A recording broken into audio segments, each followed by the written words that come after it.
Kenyans are saying that they have reached an elastic limit and a breaking point. The 1 week strike suspension is just a decoy. There will be no negotiations. I urge the transport sector and Kenyans to continue agitation until there is justice. It is no longer sustainable to run many businesses in Kenya. Business people should not be used as conduits by cartels to make breaking profits. Instead of William Ruto sitting down in the office to work, he is hopping from one flight to the next, attending international conferences that can be attended by directors in their ministries.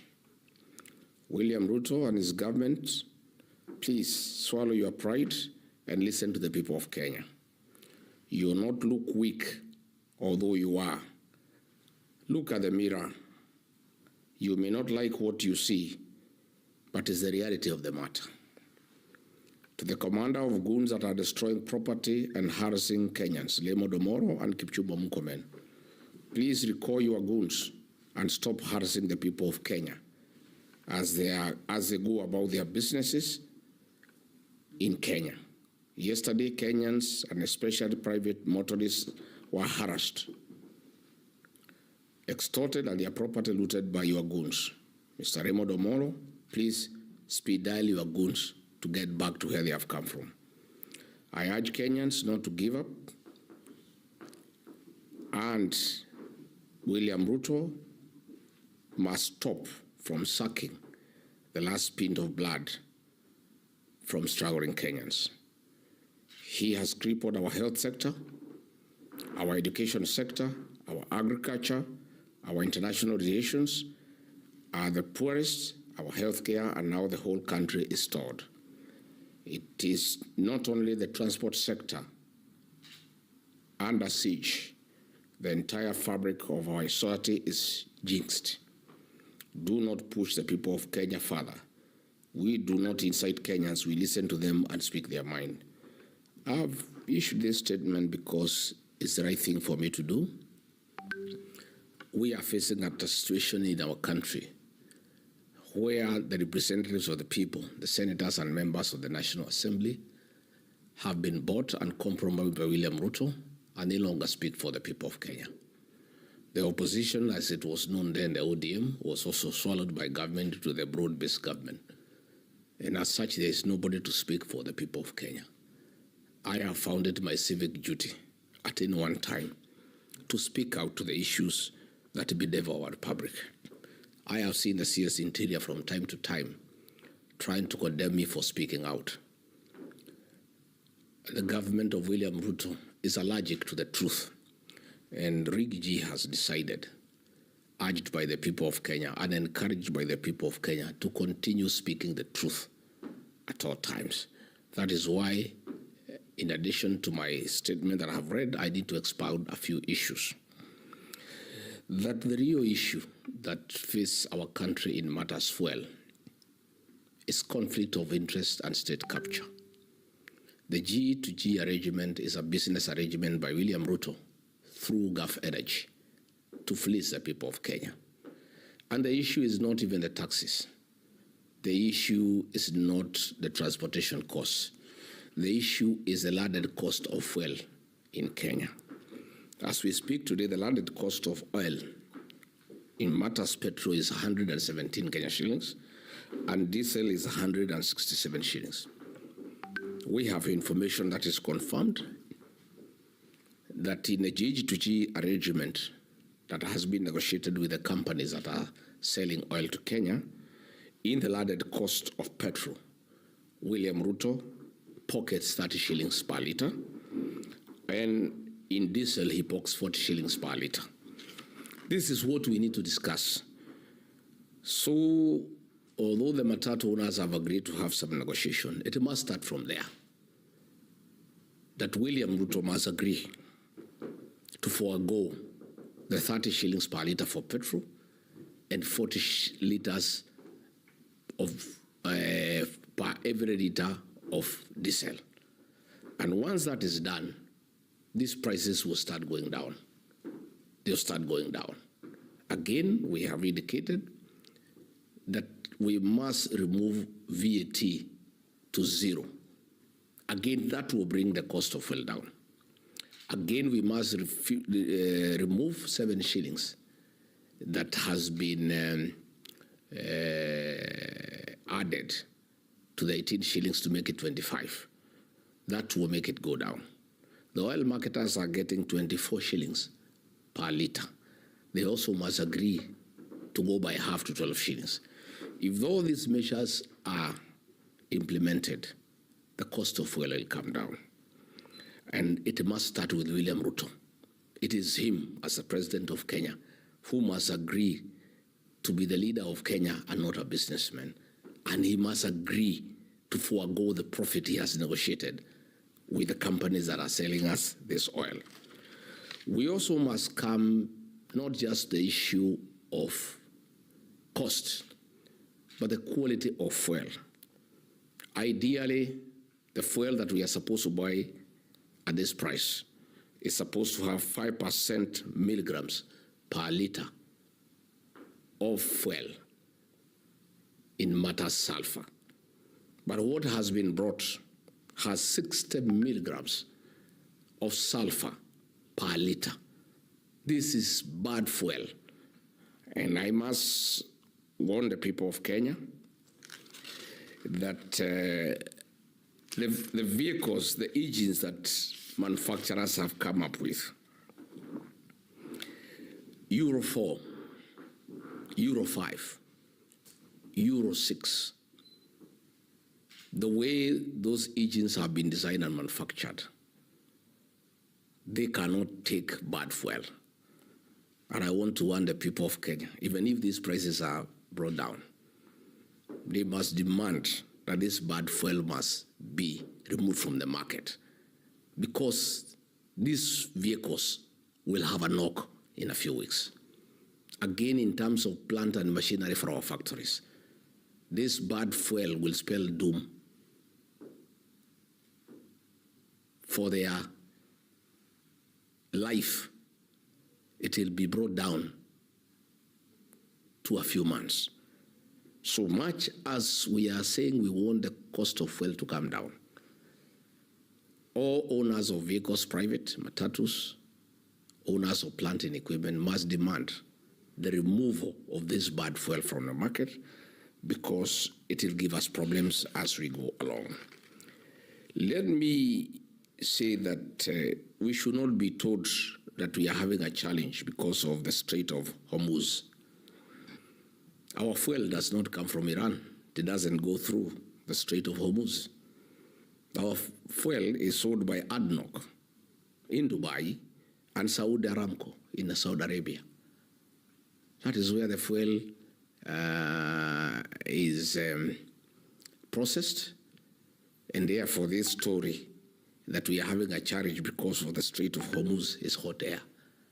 The issue, as I've explained, is that William Ruto has loaded very big profit in the landed cost of fuel, and that is the way to deal with it. Let me go to the issues of Turkana that would have sorted out the issues of petroleum in our country. William Ruto and Gulf Energy forced Tula Oil to surrender the production and prospecting of oil in Turkana to them at a cost of $120 million US, which is equivalent to 15.6 billion Kenya shillings. And that is why they have added so much profit in the landed cost of fuel to enable them pay this 15.6 billion to acquire full rights in the oil in Turkana. Gulf Oil and William Ruto created a forced debt with the Tula Oil that they are supposed to pay 350 billion for full ownership, which is a lie. The final price was $120 million US, which is equal to 15.6 billion.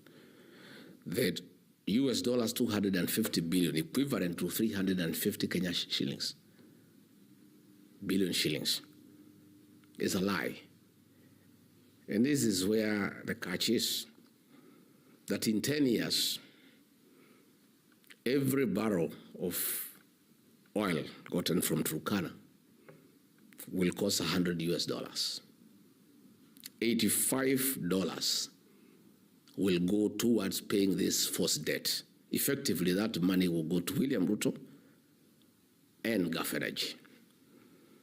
You are left with 15 shillings, which will be divided 75% to the national government, equivalent to 1,440 shillings. 20% to the county government of Turkana, equivalent to 384 shillings. And 5% to the Turkana community, that is 96 shillings. It's pure theft of a natural resource given by God to the people of Turkana, by William Ruto and Gulf Energy, to the disadvantage of the people of Turkana. Unfortunately, the people's representative, the members of parliament and the governor, with the exception of the senator, have been bought and compromised, and they cannot speak. We must therefore speak for the people of Turkana. These oil reserves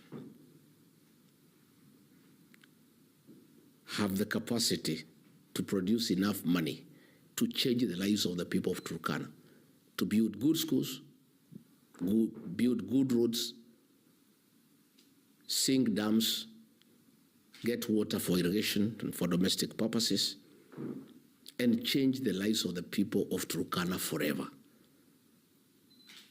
But all this is being stolen by William Ruto to the disadvantage of the people of Turkana, and he has compromised the representatives of the people of Turkana.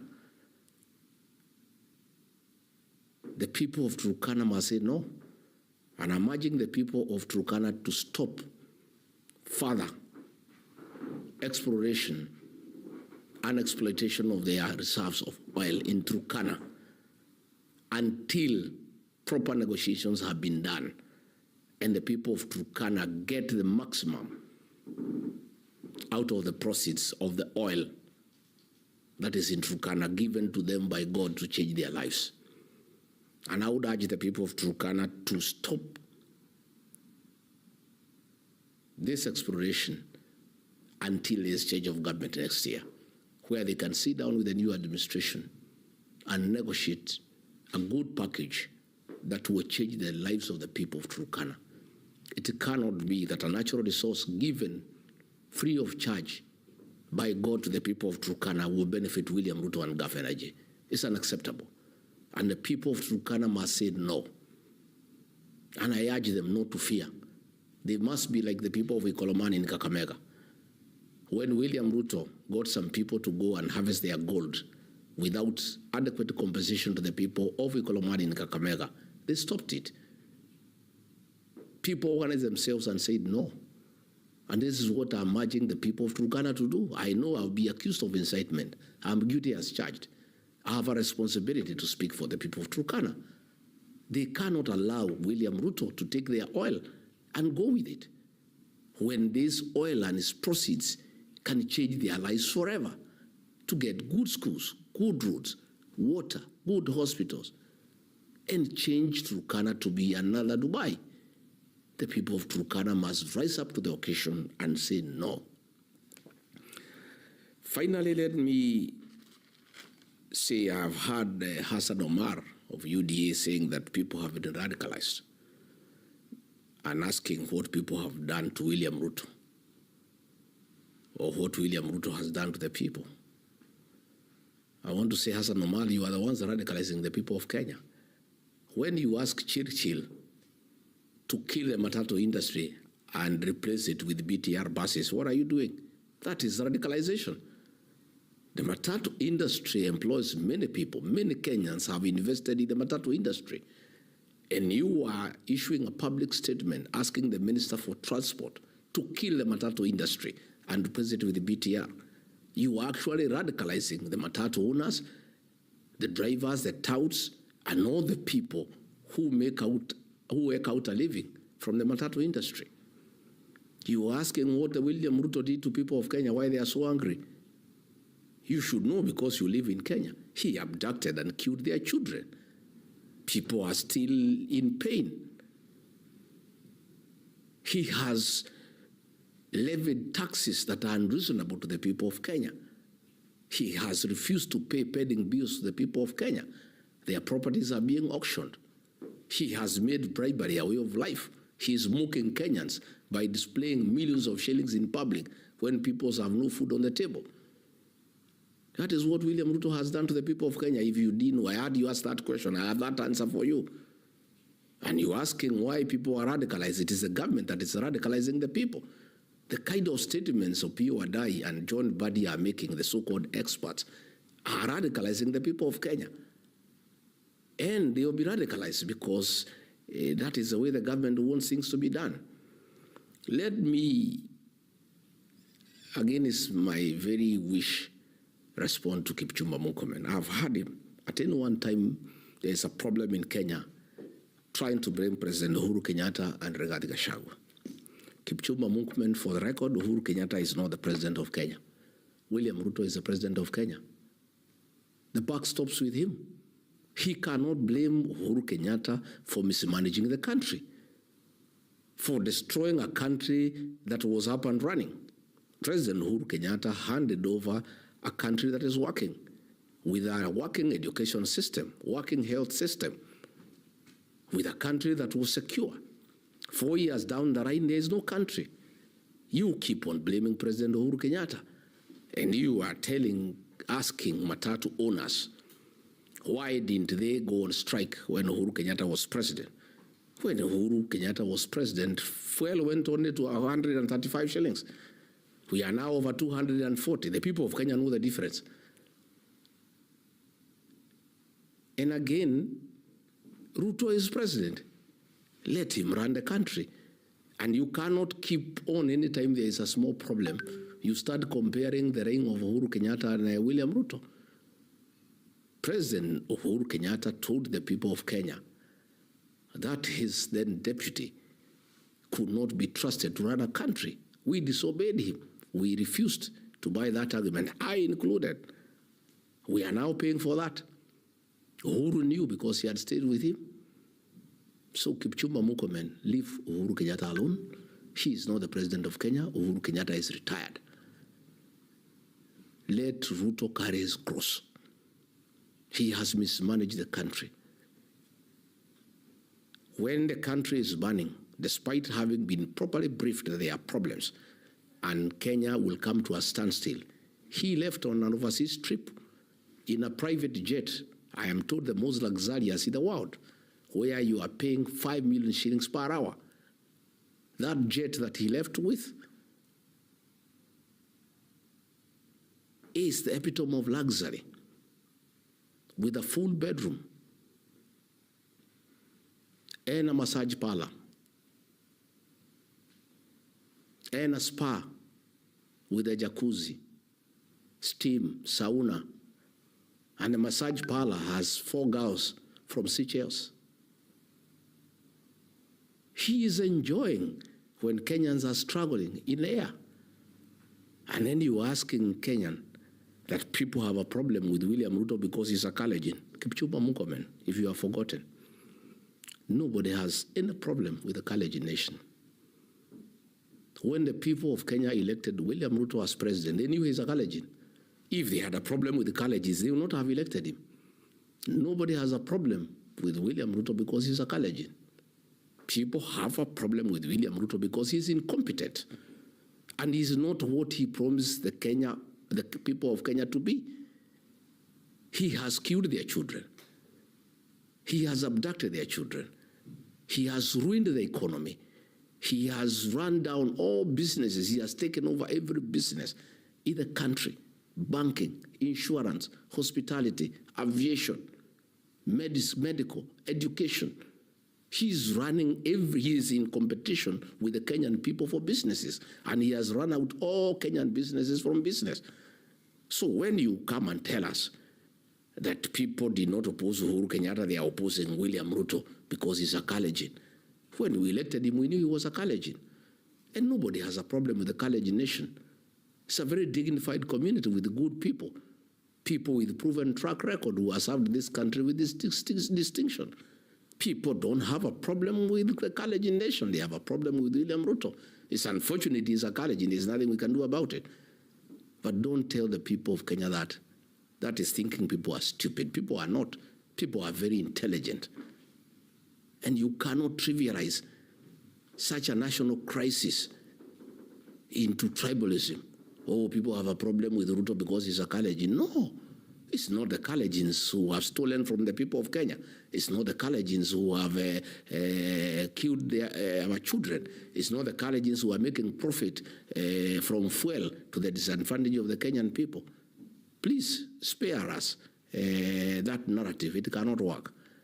As for regarding Gachagua, you keep on threatening me so that I can keep quiet. Please be informed that I'll speak for the people of Kenya and I'll speak the truth.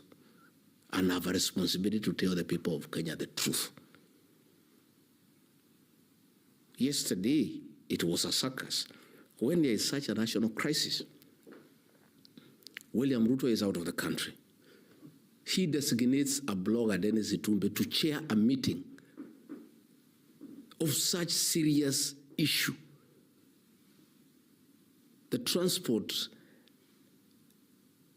officials who were there were shocked that a meeting attended by the CS for National Treasury, the CS for Transport, and the CS for Energy and Petroleum was being chaired by a blogger, Dennis Itumbe. That is how casual William Ruto treats the people of Kenya. When the whole country is at standstill, the economy is paralyzed, nothing is going on in the country, he has the audacity to designate a blogger to chair a meeting to unlock the crisis. And that is a problem we have with the country. And many people have been asking me, how did we get here? And I have told them, William Ruto surrendered the leadership of the country to a blogger called Dennis Itumbe, a standard 2 dropout called Oscar Sudi, a standard 6 dropout called Farouk Kibet. Those are the people who run the country. Kindiki was in the country. He was not asked to chair the meeting. He's just another flower girl. The president, nothing much of him. He asked Dennis Itumbe to go and chair the meeting. And that is what has been happening. And yesterday, principal secretaries and CEOs from the mountain called me crying that Dennis Itumbe is harassing them to raise $1 billion shillings to fund the Olkalao by-election. And every PS from the mountain has been forced to produce 20 million shillings to go and fund the Olkalao by-election. Every CEO from the mountain has been asked to give 30 million shillings to fund the Olkalao by-election. And they are crying because they had to borrow similar amounts for the Bere by-election. Because these PSs and CEOs are arguing that ordinarily they would look for this money from contractors. But they cannot. William Ruto is the one who gives all the businesses to their state departments and their state corporations and deals with the contractors directly. So these PSs, these CEOs cannot ask for money from any contractor because they are dealing directly from William Ruto. So from Bere, they had to borrow the money from their friends. They are yet to pay. Now they are being intimidated. Dennis Itumbe has summoned them to an office. And you can't believe it, that the office that was purchased by government for retired President Mwai Kibaki, the third president of the Republic of Kenya, the greatest president Kenya has ever had, that office where Kibaki used to sit is where Dennis Itumbe is sitting. He is sitting on the chair Mwai Kibaki was sitting on. He is using the office that was being occupied by Mwai Kibaki. What disrespect to Mwai Kibaki and to the people of Kenya, that a blogger has been allocated the office that was occupied by the third president of the Republic of Kenya. And that is where the PSs and the CEOs of parastatals are being summoned by Dennis Itumbe. And he calls the president and puts him on speakerphone and says, I have told them your message. They are preparing. There's a lot of intimidation. PSs are crying. CEOs of parastatals are crying because of the level of extortion by William Ruto through Dennis Itumbe to fund by-elections in the mountain. This Dennis Itumbe, a blogger, is the one in charge of government, not Kindiki. When Ruto goes out of the country, he leaves Dennis Itumbe in charge. And you saw yesterday, the CS National Treasury is a very senior cabinet secretary with executive powers. But the meeting he is in is being chaired by Dennis Itumbe. Ordinarily, that meeting should have been chaired by the deputy president, the fake one. Or, at least, the head of the public service, Felix Kosgei. But William Ruto, because of despising the people of Kenya, designates a blogger, Dennis Itumbe, to chair a meeting to unlock a crisis in his country when he is wallowing in luxury, in private jets, being massaged in air. That is the kind of joke that we have in our country. I want to ask the PSs and the CEOs not to give that money for Olkalau and to go to their offices and work. They are telling me they have been told to camp in Olkalau to go and campaign. Most of them are saying they don't even know how to campaign. They have never participated in politics. Each has been allocated a polling station and told to give money and go and campaign for the UDA candidate in Olkalau. They are all working under Dennis Itumbe, a blogger. She is in charge of PSs and CEOs of parastatals. It's the greatest joke in the history of Kenya that a blogger is in charge of PSs and CEOs of state corporations, that a blogger is chairing a meeting attended by the CS National Treasury, Energy and Petroleum, and the CS for Transport and Infrastructure. That is how casual William Ruto treats the people of Kenya and the challenges that they face. But of course, the worst joke is Kipchumba Murkomen. He's the worst CS Interior we have seen since independence. He's such a joke. You know, even if William Ruto wanted a college to be CS Interior, why can't you look for a serious, mature fellow? Why do you give the job to a CS who is childish and juvenile? A fellow who reduces a national crisis into a tribal joke. You know, that is how serious the situation back home is. So let me ask the officials of the transport sector who have said they will negotiate with the government. I hope they will not be compromised. I hear yesterday Dennis Itumbe tried to give them 500,000 shillings. 7 of them, they refused. I hope they have not been given more. I want to give them the benefit of doubt and believe they have not been compromised.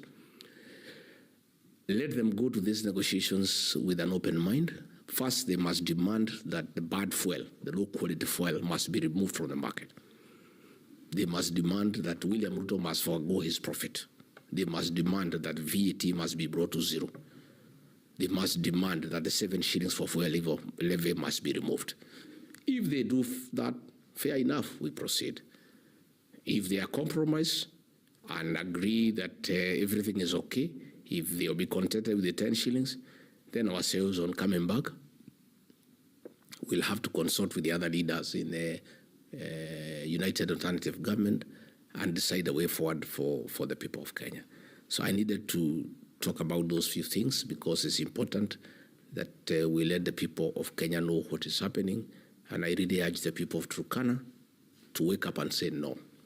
They cannot allow theft of a God-given natural resource that would have benefited the people of Turkana to benefit one William Ruto and his company, Gulf Energy. It is immoral, it's unacceptable, and all Kenyans must support the people of Turkana. Thank you very much. Asante sana.